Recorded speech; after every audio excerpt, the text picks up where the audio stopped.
A backlog of jury trials in Allen County is about to get worse. The Indiana Supreme Court handed down a decision Monday suspending jury trials statewide until at least March 1st because of the pandemic. Yeah, Jeff Newmeyer's live outside the Allen County Courthouse in downtown Fort Wayne with more on the impact of this. Jeff.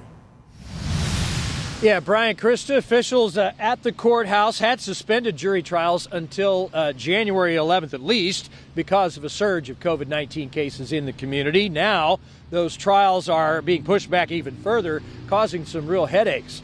Referring to the threat of spreading the coronavirus by way of in-person jury trials, the Chief Justice of Indiana's Supreme Court said the suspension of trials till March 1 is warranted, saying, quote, "There is more we must do and we must act now."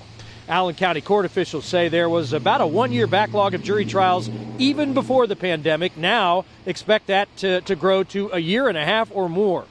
In a moment, you'll hear from the head of the local public defender's office about how this will force those sitting in jail awaiting trials to have to wait longer.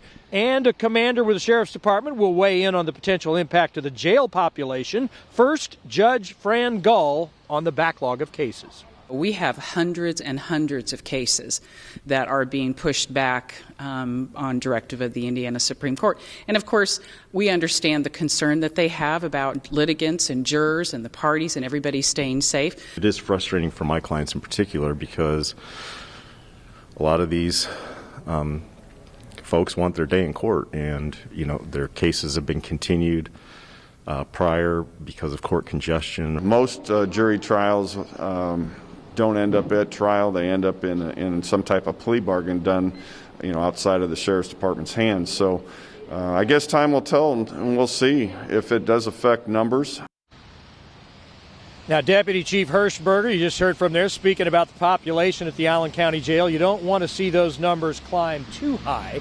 The Allen County Prosecutor's Office revealing today, though it understands the challenges associated with COVID-19, that in addition to criminal defendants, they're saying, quote, "The suspension of jury trials is frustrating for victims, witnesses, police, and prosecutors," going on to say that participants need, quote, "finality and closure," going on then further to wrap up, saying it is hard to heal when the trials are repeatedly delayed. But for now, we're going to see those delays being enforced for at least a couple more months. Yeah, no area of society untouched by this plague, the justice system included. Jeff, thank you.